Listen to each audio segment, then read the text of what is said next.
hindi lahat ng nakapagtapos ay naging maganda buhay. Hindi lahat ng nakapag-aral ay magandang kinabukasan. Hindi ko naman sinasabi na huwag kayong mag-aral.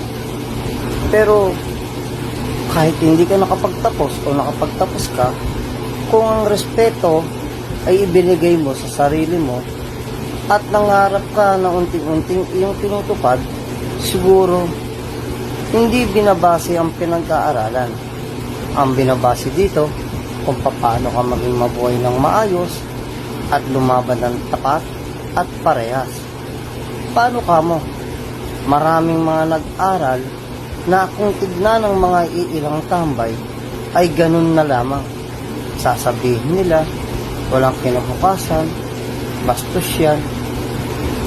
Pero, hindi porket may pinag-aralan tayo, sasabihin kagad natin at huhusgahan natin ang ating mga kaibigan, ang ating mga kapitbahay. Paano mo gagawin yun? Kung mismo ikaw ang may pinag-aralan na hindi marunong makitao, kailangan gamitin mo ang isip mo, hindi dahil sa may pinag-aralan ka. Gamitin mo ang pinag-aralan mo dahil sa meron kang gustong marating, hindi para hamakin ang mga taong walang kakayahang makapag-aral para sabihin ninyo na kayo ang mas magaling. O, syempre iisipin natin sa isang bagay at sa isang banda na kayo ang magaling at sila ay hindi. Kayo ang nirerespeto at sila hindi. Bakit? Kayo lang ang may pinag-aralan. Pinsan nga, kayo pa nga nung mga walang respeto yun sa mga iilan.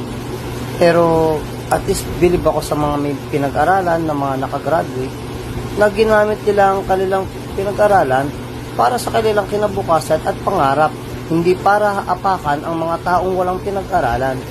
Diba? Kaya kung mapapansin mo, masakit din sa aming mga hindi nakapagtapos Sasabihin nila, ito lang yan, ganito lang yan. Di ko naman pinagmamalaki nung narating ko na kahit papano meron ako magandang pamilya at may magandang kinabukasan. High school graduate lang ako, pero ngayon namumuno na ako sa aming barangay. Ako ay isang barangay chairman ng aming barangay, pero hindi ko ginamit at inisip na manapak na mga tao.